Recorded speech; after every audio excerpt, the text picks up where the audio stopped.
Hello everybody, this is Jeff, the Hawaiian Volcanic.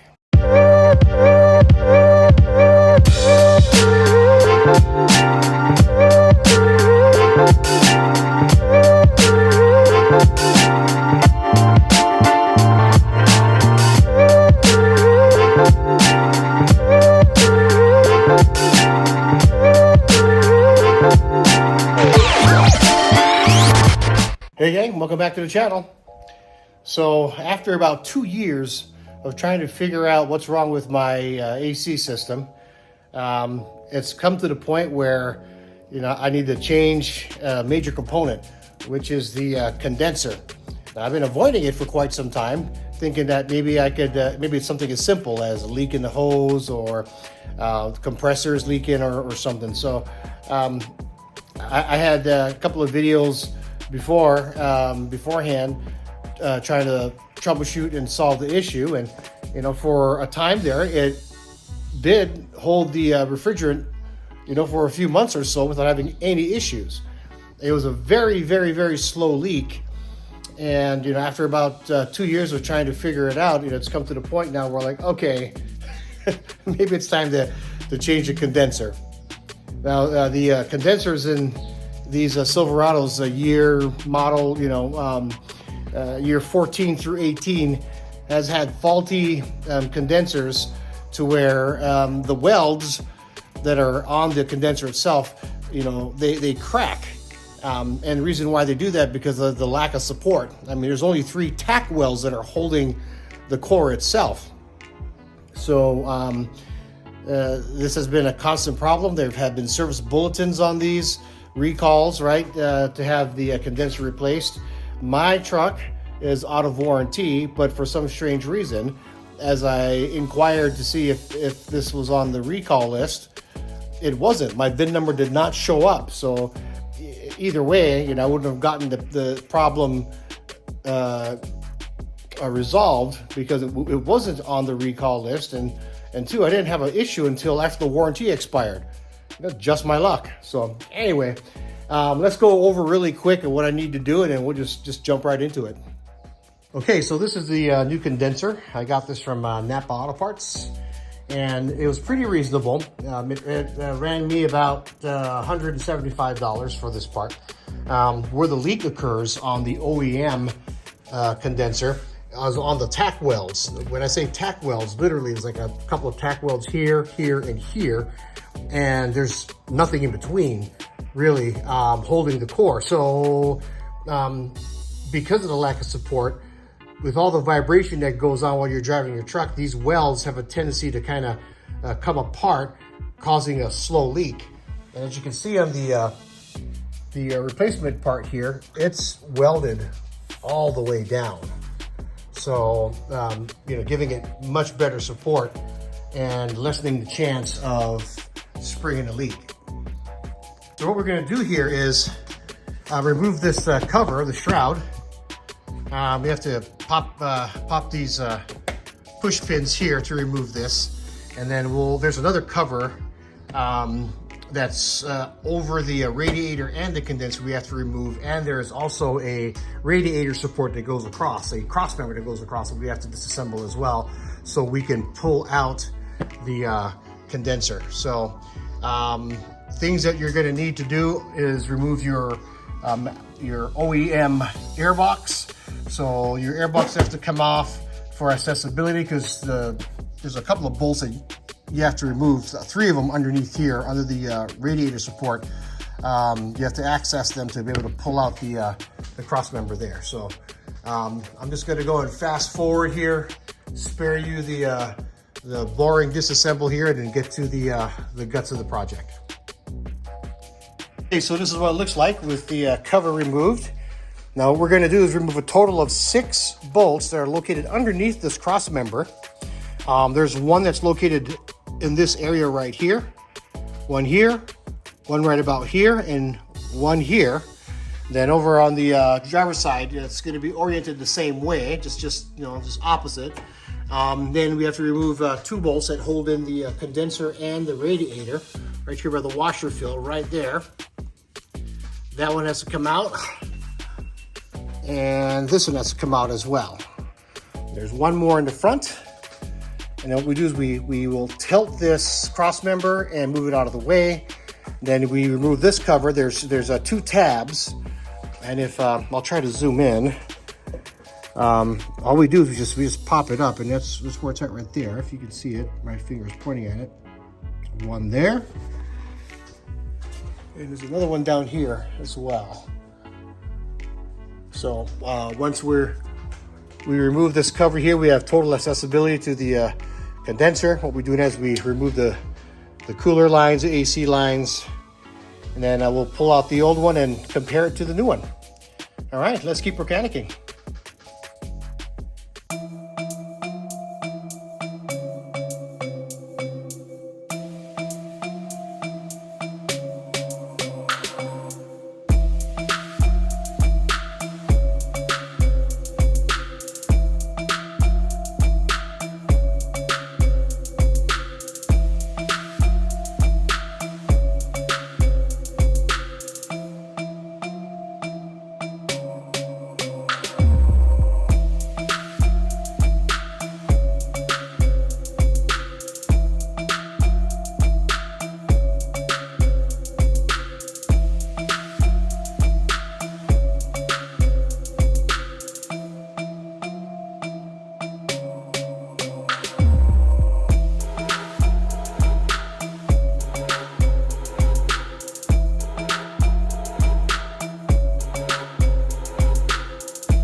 Okay, so this is what it looks like with everything removed. Next step is to remove a bolt and a nut. First one is the bolt, and it is located right down in here somewhere. Try to focus in. There it is. Oh, maybe not. So right there, my finger is pointing. Pulls the bracket in and kind of holds the AC lines in place. And then the other is a 13 millimeter nut, and it's located right where that block is. So you see my finger, this block right here. So there's that nut right there. We have to back that out, then separate the lines here. And then from there, we go through the process of removing the cooler lines right up here, and another line on the other side. So with that said, let's keep mechanicking.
Okay, so I got the old condenser removed, and just kind of comparing the new one and the old one, I mean, they're pretty much identical.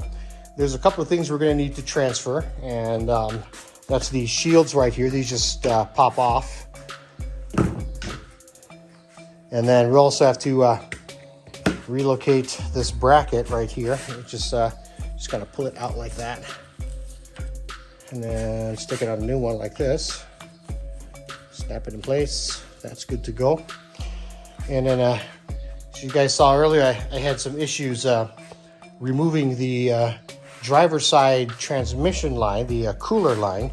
The line is actually fixed to the radiator, so there was no give, no play. So the only thing I could do was pretty much unscrew this port right here with a 3/4 inch socket, and then remove the condenser, then just slip this off. So it's going to be really interesting to see how that's going to work out when I go to install the new one in. And another thing to take note of is the plugs that are in the ports here. So these have to come out. There's 2 on each side, and then 2 right here where the AC lines go into. So with that said, we're just going to continue on and keep mechanicking.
Well, gang, that wraps up the install. So as you can see, it's pretty straightforward. The hardest part is trying to remove the cross member, the radiator support, and those 6 bolts are just a pain. Now I've got a train horn compressor, on the driver's side, and a cold air intake on the passenger side. Now removing the cold air intake, no problem. And I was able to access the 3 bolts there, and was able to install it as well relatively quick. But on the driver's side is where I struggled the most. So you probably spend most of your time just trying to remove those 6 bolts.